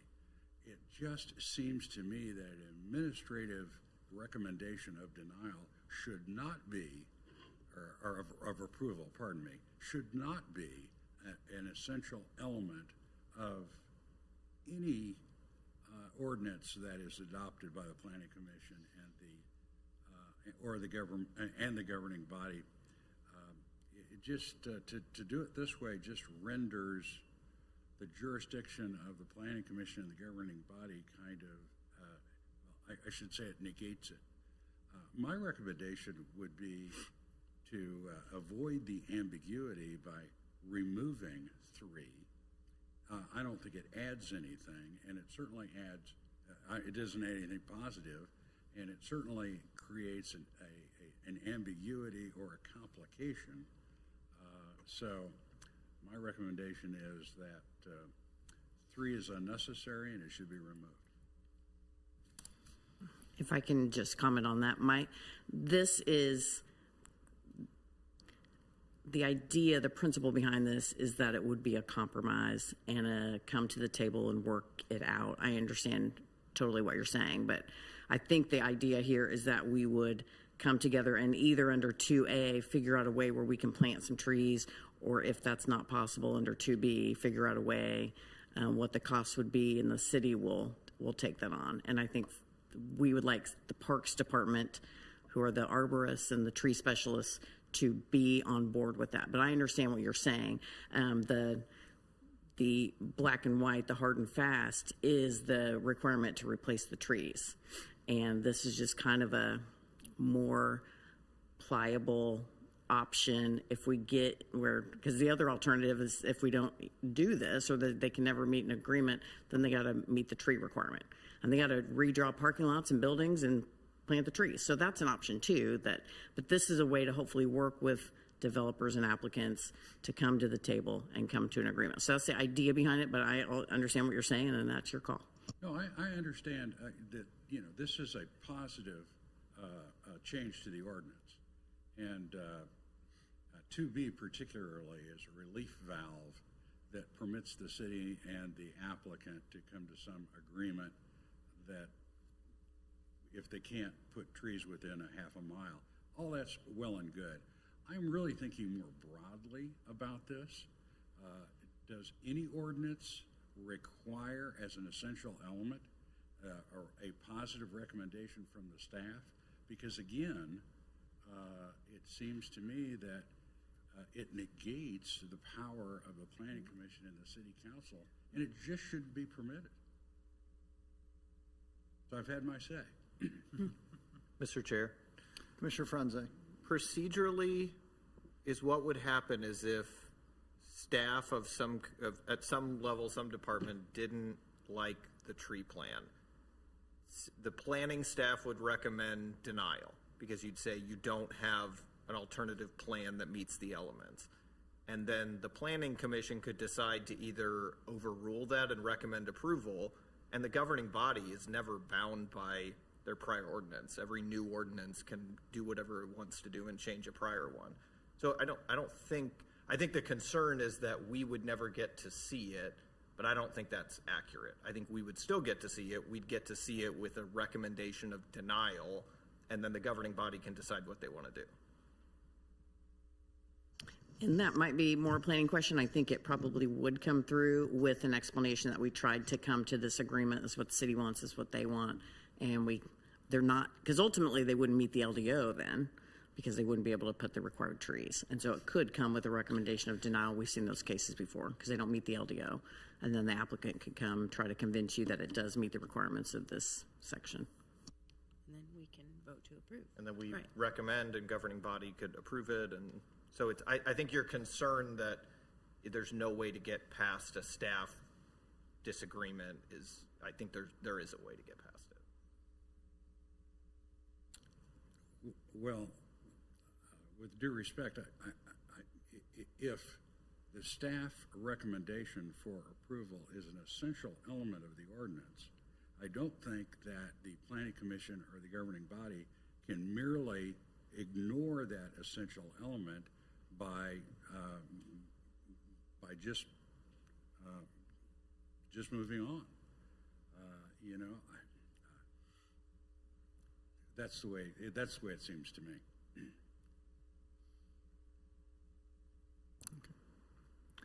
Any other questions for staff before we open up to a public hearing? Okay. With that, I will open this up to, this case does require a public hearing. And with that, I will open up case 1224 to a public hearing. Anyone here or on Zoom? Would anyone like to speak? Mr. Chair. I want to make, okay. Yep, go ahead, Commissioner Block. If you had someone, I didn't. No, I didn't see any hands going up. Then I was. Mr. Chair. Mr. Musil, would you like to address the public hearing? I would, and I did not see the raised hand function, so I apologize for just interrupting. No, that's okay. Can you please state your name and your address for the record, Yes. please? Greg Musil with the Rouse Fretz Law Firm, 5250 West 116th Place, Suite 400, Leawood, Kansas, 66211. I'm here representing Mr. Saul Ellis and their reserves at Iron Horse Townhome Project, which was on your agenda earlier and continued to January, specifically because of the issue of the tree preservation ordinance and his specific. Mr. Musil, before you keep going, we're going to time you for 4 minutes just to give you a heads up. So if you could, please continue.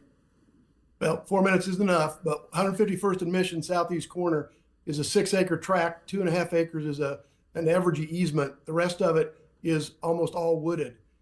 Our initial survey indicates that we would need to plant almost 200 new trees in order to meet the ordinance of 132 caliper inches per acre at the 50% rate. The alternatives that have been discussed by staff may add some flexibility to the current ordinance, but what it does is gives you two chances.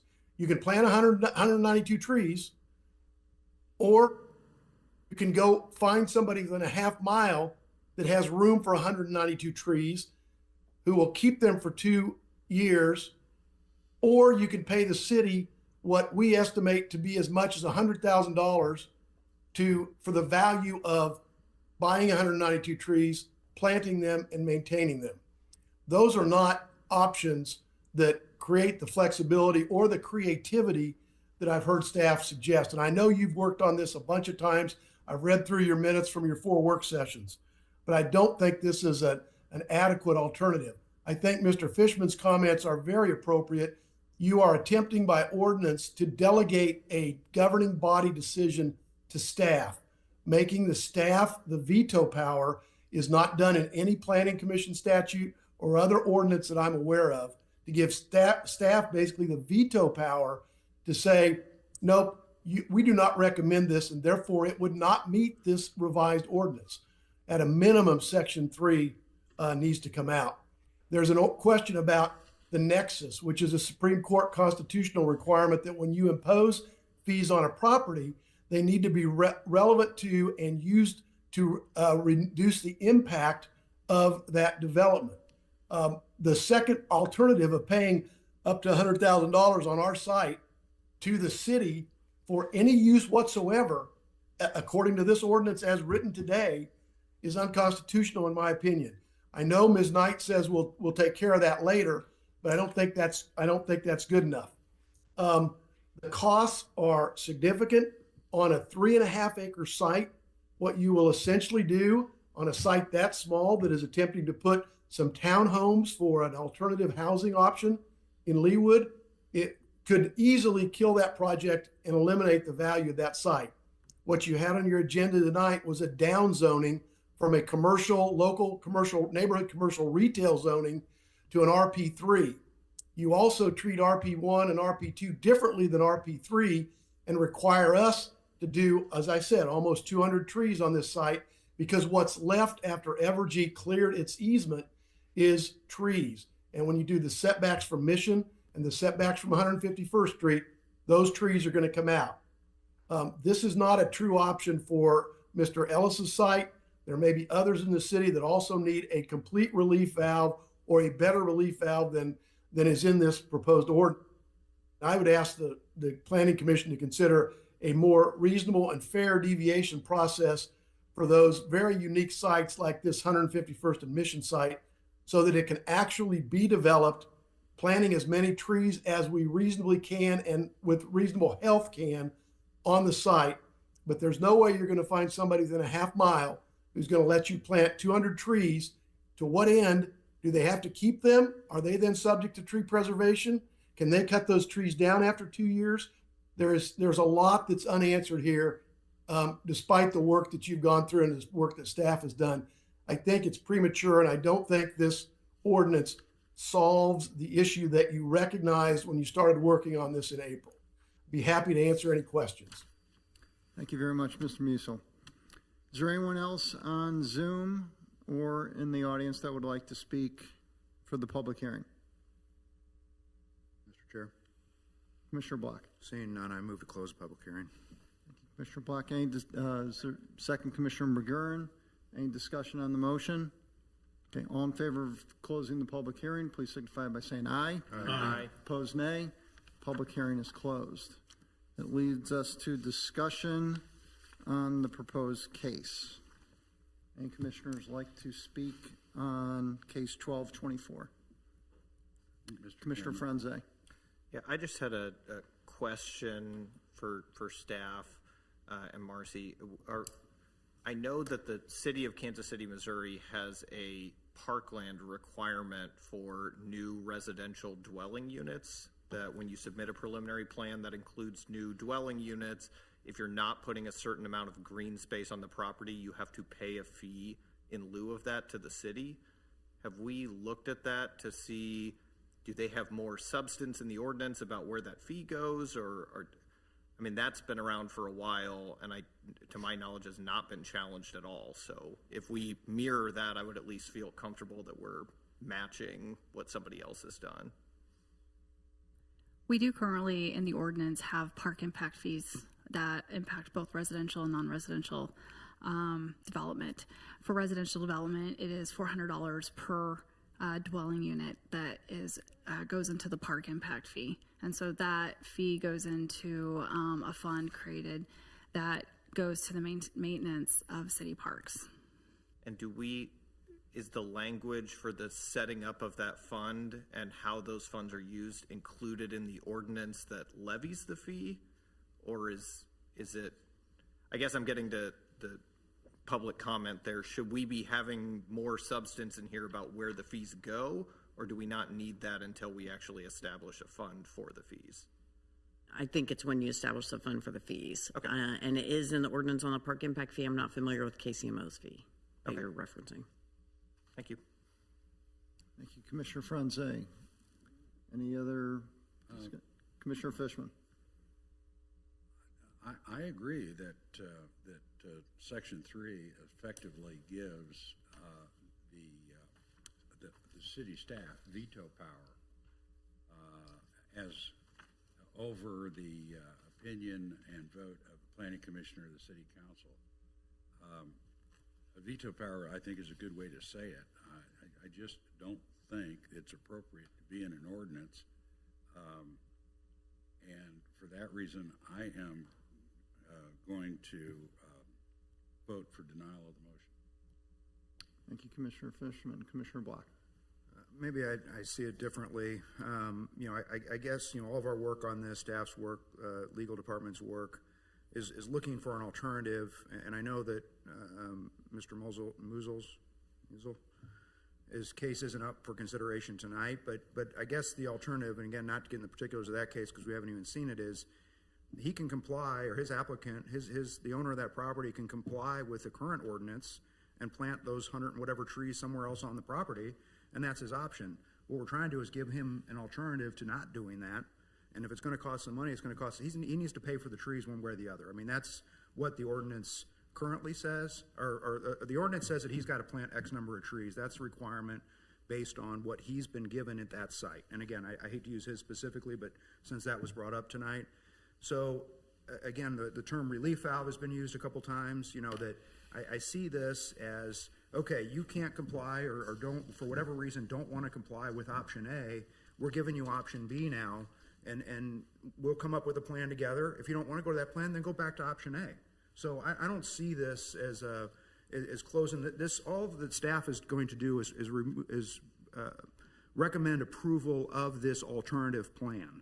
And again, they could go back to plan and say comply with plan A, but as an option, you've got one. I see this, all of our discussion over those 3 work sessions tonight is a way to give developers that have difficult sites another option versus not developing it at all. And again, maybe I'm missing something, but that's how I see all of this. And I think, well, it might not be perfect. I think we've kind of determined that through this process, that everybody can kind of poke a hole in it. I mean, you can do that with a lot of the ordinance. We try to, I think city's efforts, the staff's efforts, our efforts in this discussion was to try to make it as perfect as we could. Again, I know that holes could be poked into it, and maybe other changes need to be made down the road, but I see it as an option for difficult sites like that was stated in the public hearing. Thank you, Commissioner Block. Any other discussion on this proposal? Okay. Can I get a motion? Mr. Chair. Commissioner Block. I move for approval of case 1224, Leawood Development Ordinance Amendment to Section 16.4 or 7.3, landscaping requirements, other districts, as presented. Thank you, Commissioner Block. Is there a second? Second. Second, Commissioner Franze. All in favor of approving case 1224, please signify by saying aye. Aye. Aye. Opposed? Nay. Nay. Okay, did everyone vote? I didn't hear you. But let me just do a roll call vote since I cannot determine one way or the other, just want to be clear. So to do the roll call vote, if you approve of the case, please signify by saying aye when I get your name. Commissioner Franze. Aye. Commissioner McGurn. Nay. Commissioner Belzer. Aye. Commissioner Block. Aye. Commissioner Stevens. Aye. Commissioner Fishman. Nay. Commissioner Coleman, yes. The case passes 5-2 and will be sent to the governing body. Thank you all for your help on that one. Couple of housekeeping items. And before I get to that, I was hoping that Mark Klein would join us on Zoom. He has not joined us on Zoom.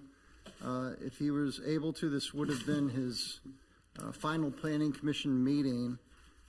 Just some comments about Mark. He started with the city last century, 1999. He started as a planner, was promoted in 2002 to senior planner, promoted in 2006 to assistant to planning director, promoted in 2010 to planning official, and then in 2021, director of planning. I've been able to work with Mark over the last 10 years since I've been on the commission. He has been an invaluable resource with his historic encyclopedia knowledge. Well, maybe not encyclopedia. There's some things he had to look up, but he was a great resource with his institutional knowledge on this body. He will be sorely missed. Next up, just to let you know, we have the holiday reception next Tuesday, December 3rd. Debbie has requested people's RSVPs. I'm sure if you haven't done that yet, she will find you. We do have a meeting scheduled on our meeting for the year for Tuesday, December 10th, which is old business only, but we do not have any old business. I've confirmed with staff. So we will be not having a meeting on December 10th. With that, this brings us to our final meeting of the year. We have Thanksgiving 2 days from now, which is my personal favorite holiday. I want to wish everyone a very happy Thanksgiving. I am thankful for everyone in this room especially the fire marshal in the back who has stayed throughout the entire meeting and has given us some very, very good comments that we definitely appreciate. So to everyone, thank you very much for your service on this commission in 2024. Look forward to 2025 with some additional changes, with Catherine leaving, Mark leaving, Julie coming on board.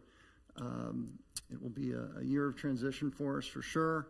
We have a lot of stuff also coming next year with the RFP for the comprehensive plan to get that out as well. So with that, happy Thanksgiving, happy holidays, and we will see everyone on Tuesday night that can make it. So thank you. Thank you.